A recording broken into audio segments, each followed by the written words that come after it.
disertai dengan penjelasan agar pertanyaannya menjadi jelas dan dimengerti oleh calon wakil presiden lainnya. Dan kami mohon selama penyampaian tetap berada di podium masing-masing.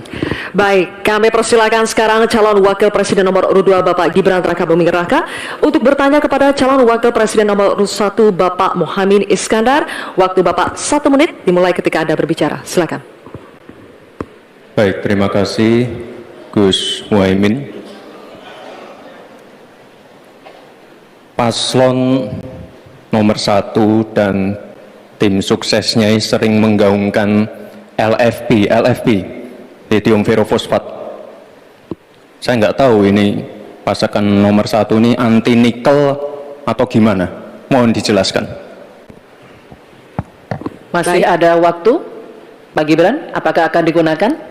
Akan saya gunakan apabila pertanyaannya belum jelas. Bagaimana Gus? Cukup? Saya jelaskan juga nggak apa-apa. Singkatan dan terminologi mohon dijelaskan. LFP, lithium ferrofosfat. Tadi sudah saya bilang kan, lithium ferrofosfat. Itu sering digaungkan Pak Tom Lembong itu. Lithium ferrofosfat. Baik. Masih ada waktu untuk menjelaskan atau cukup? Cukup? Baik. Sekarang kami persilakan kepada calon wakil presiden nomor urut 1 Bapak Muhaimin Iskandar untuk menjawab. Waktu Bapak 2 menit dimulai ketika Anda berbicara. Silakan. Terima kasih. Tenang Pak Gibran. Semua ada etikanya. Termasuk kita diskusi di sini bukan tebak-tebakan definisi, tebak-tebakan singkatan. Kita levelnya adalah policy dan kebijakan. Prinsipnya sederhana. Semua kembali kepada etika Pak Gibran. Etika, sekali lagi etika. Etika itu adalah etika lingkungan. Apapun yang menjadi kebijakan kita menyangkut produksi, pengambilan tambang sumber daya alam, juga apapun yang kita gunakan seluruh potensi bangsa ini, rujukannya adalah etika lingkungan. Komitmen kita intinya adalah keseimbangan antara meletakkan manusia dan alam. Keseimbangan ini tidak bisa ditawar-tawar agar pembangunan kita berkelanjutan, agar melibatkan semua pihak yang ada. Tidak ada satupun yang tertinggal, sehingga produksi yang kita munculkan pun dari tambang, dari litium, dari apapun itu tidak sembrono dan tidak sewenang-wenang. Bahkan yang lebih parah lagi, tidak mempertimbangkan lingkungan dan keberlanjutan masa depan. Sekali lagi, intinya bukan hanya etika lingkungan, tetapi etika bahwa forum ini adalah forum policy yang berharga. Jangan-jangan kalau kita tebak-tebakan definisi di sini, saya ragu kita ini levelnya SD, SMP, atau jangan-jangan ijazah kita palsu semua di sini. Ini yang mengagetkan. Jadi kalau tebak-tebakan, ya bukan di sini levelnya. Di sini adalah kebijakan kita untuk memimpin negara. Bapak Muhaimin, waktu Anda habis. Terima kasih. Selanjutnya kami persilakan kepada calon wakil presiden nomor urut 2 Bapak Gibran Rakabuming Raka untuk menanggapi. Waktunya 1 menit dimulai saat Bapak berbicara. Silakan. Ini agak aneh ya, yang sering ngomongin LFP itu tim sesnya, tapi cawapresnya nggak paham LFP itu apa. Kan aneh. Sering bicara LFP, lithium ferrofosfat. Tesla nggak pakai nikel. Ini kan kebohongan publik, mohon maaf. Tesla itu pakai nikel, Pak. Dan kita sekarang, Indonesia itu adalah negara yang punya cadangan nikel terbesar sedunia. Ini kekuatan kita, ini bargaining kita. Jangan malah membahas LFP. Itu sama saja mempromosikan produknya China, Pak. Saya nggak tahu ya, Pak Tom Lembong dan tim sesnya sering nggak diskusi dengan cawapresnya. Masa cawapresnya nggak paham? Aneh loh. Saya jelaskan sekali lagi, lithium ferrofosfat itu adalah alternatif dari nikel. Intinya ada negara yang nggak mau pakai nikel. Nah itu loh Gus yang saya maksud. Apakah Gus Muhaimin juga anti nikel? Baik, waktunya habis. Terima kasih Pak Gibran. Baik, Kami lanjutkan. Mohon tenang dulu Bapak, Ibu. Cukup Bapak-bapak. Bisa kita lanjutkan ya. Terima kasih, terima kasih, terima kasih. Sekarang kami persilakan kepada calon wakil presiden nomor urut 1 Bapak Muhammad Iskandar untuk merespon tanggapan dari Bapak Gibran Raka Buming Raka. Waktu Anda 1 menit Bapak, silakan. Saya setuju bahwa potensi sumber daya alam kita harus terus kita promosikan. Tetapi harap dicatat, gara-gara kita mengeksplorasi nikel ugal-ugalan, lalu hilirisasi tanpa mempertimbangkan ekologi, mempertimbangkan sosialnya, buruh kita diabaikan, malah banyak tenaga kerja asing, dan juga yang terjadi korban kecelakaan. Di sisi yang lain, pemasukan dari nikel kita juga sangat kecil. Ini menjadi pertimbangan. Dan yang paling parah, nikel kita berlebih produknya, sehingga bukan harga tawar kita menaik, malah kemudian kita menjadi korban dari policy kita sendiri. Sementara kita masa depannya menjadi tidak jelas, di sisi yang lain kita mengorbankan lingkungan dan sosial kita, sekaligus keuntungan yang sangat terbatas bagi negara. Oleh karena itu, bukan soal gegabah, ini soal keberanian dan keberpihakan. Waktunya habis Bapak Muhaimin. Terima kasih. Tanya jawab akan kita lanjutkan. Dan berikutnya calon wakil presiden nomor urut 3 dan calon wakil presiden nomor urut 2 akan bertanya jawab. Untuk itu kami persilakan Cawapres nomor urut 3 Bapak Mahfud MD untuk mengajukan pertanyaan kepada Cawapres nomor urut 2 Bapak Gibran Raka Buming Raka.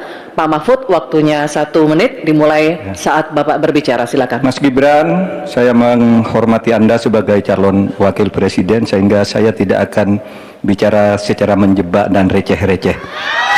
Saudara, pada tanggal 17 Februari 2019 dalam sebuah debat calon presiden, itu Pak Prabowo mengatakan bahwa Pak Jokowi itu menyampaikan tidak akan mengimpor komoditas-komoditas pangan jika nanti terpilih presiden.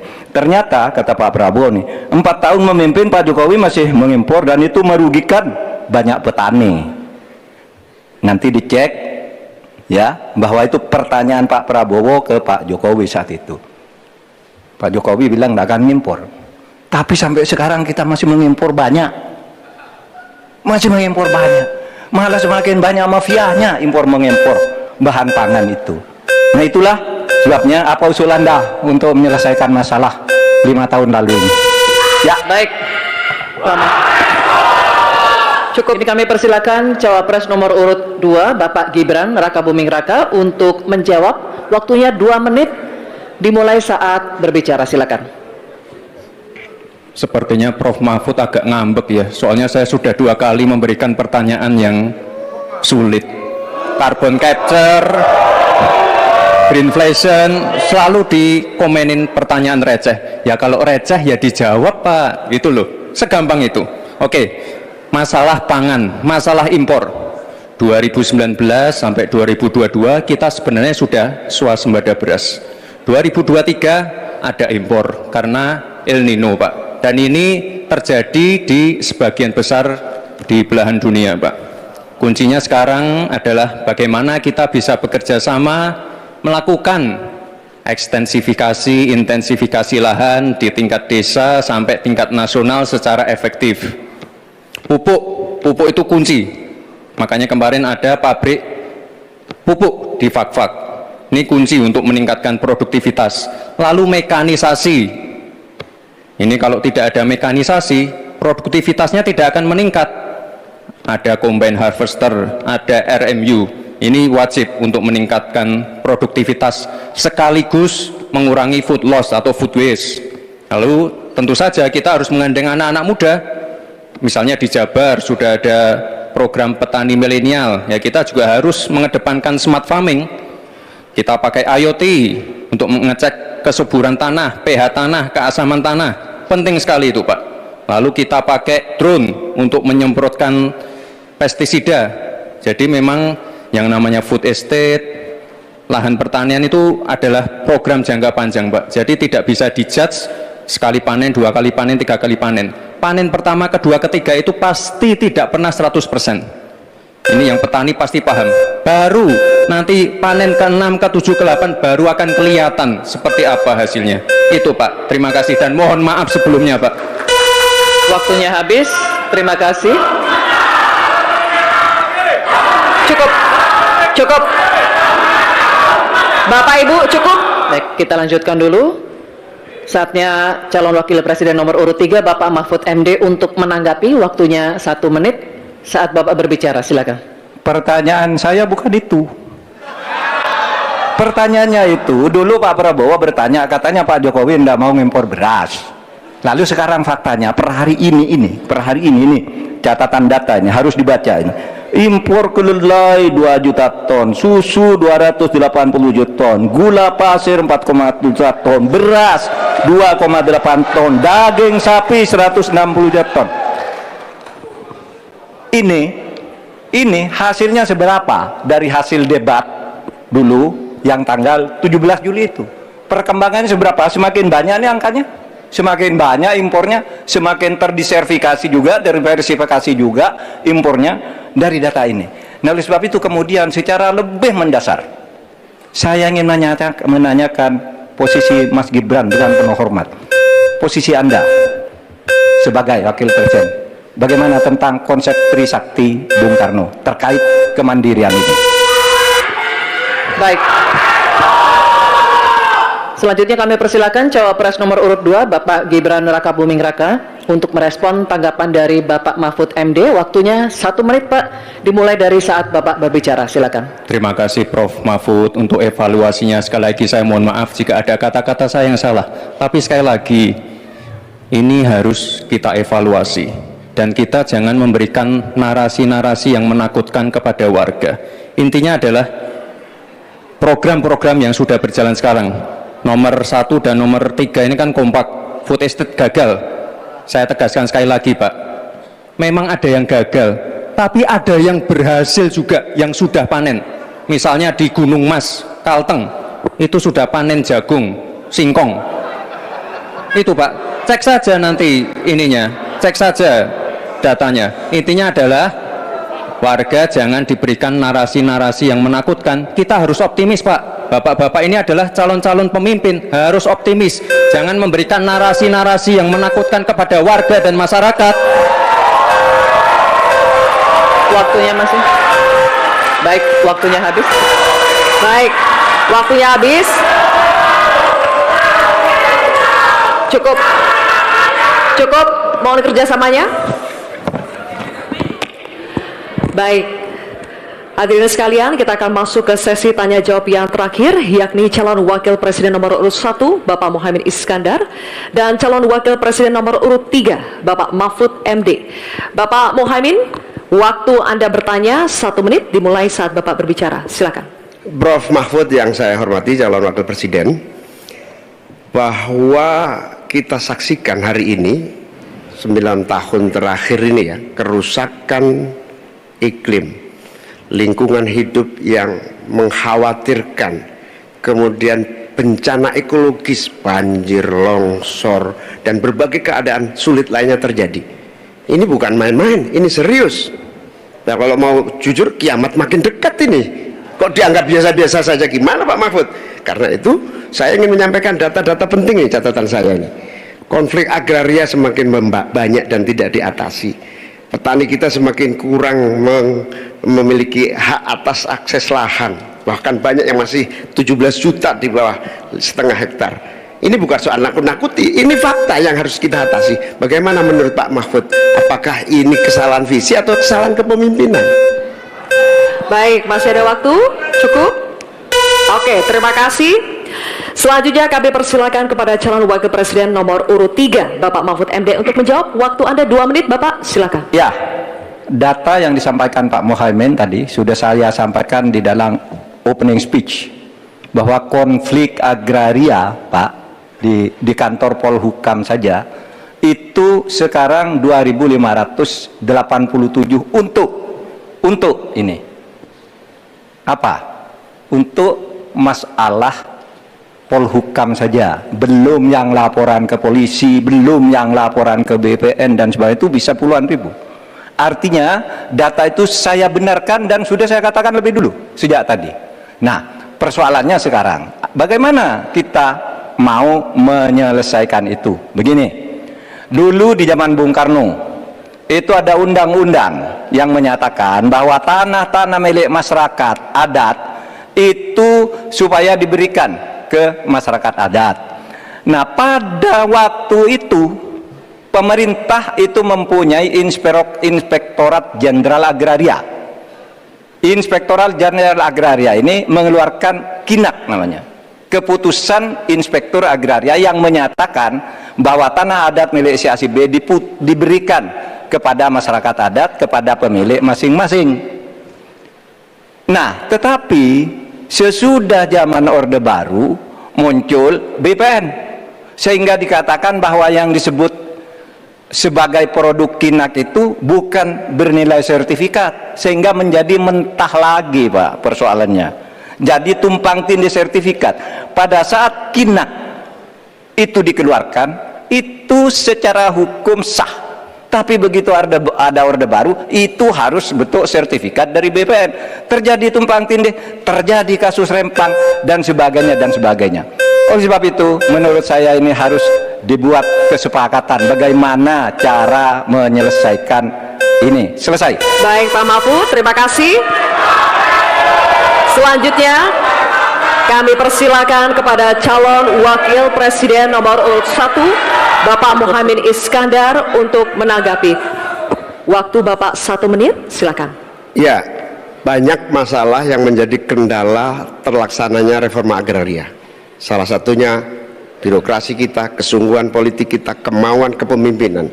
Di bawah presiden harusnya ada satu kelembagaan yang bisa mengelola reforma agraria dengan sangat sungguh-sungguh, tidak dibiarkan terus-menerus. Yang pertama soal reforma agraria, yang kedua soal lingkungan, bencana ekologis di mana-mana. Saya tidak menyalahkan siapapun ya, ini sebuah fakta yang harus kita antisipasi bersama dengan baik-baik, bahwa kita sedang mengalami ancaman bahaya lingkungan dan krisis iklim yang sangat mengerikan. Panas global yang masuk kepada bagian dari mengakibatkan petani kita gagal panen, gagal tanam dan seterusnya menjadi masalah. Saya hanya mengajak Pak Prabowo, Pak Gibran, Pak Mahfud, Pak Ganjar, saya, Mas Anies, dan siapapun untuk kita sama-sama tobat ekologis, memperbaiki ke depan menjadi lebih baik lagi. Tobat ekologis penting untuk masa depan kita. Baik Pak Muhaimin, terima kasih. Sekarang kami persilakan kepada calon wakil presiden nomor urut 3 Bapak Mahfud MD untuk merespons tanggapan dari Bapak Muhaimin. Waktu Bapak 1 menit dimulai saat Bapak berbicara. Setuju, karena yang diusulkan Pak Muhaimin tentang lembaga reforma agraria itu memang menjadi salah satu bagian dari misi kami pada tahun ini. Jadi kami punya tim reformasi hukum nasional yang melibatkan pakar dari berbagai kampus. Kesimpulannya, masalah agraria ini harus ada sebuah badan khusus yang nanti menangani. Misalnya begini, ada sekian ribu kasus, ini yang berat dikategorikan 3 misalnya. Kita katakan yang kategori 1 harus selesai dalam 6 bulan, kategori 2 selesai 6 bulan, kategori 3 selesai dalam 6 bulan. Lalu kita mulai lagi menata kehidupan kita di bidang pertanahan, sehingga tadi proses deeding atau kesepakatan untuk KINAK dan sertifikat tanah itu akan menjadi bagian dari apa yang sudah kami rencanakan. Selesai. Oke, baik. Terima kasih Pak Mahfud. Baik, silakan berikan apresiasi untuk ketiga calon wakil presiden yang telah menjalani sesi tanya jawab. Hadirin dan pemirsa, usai jeda kita akan kembali dengan segmen pernyataan penutup dari ketiga calon wakil presiden kita. Tetaplah bersama debat keempat calon wakil presiden pemilu tahun 2024.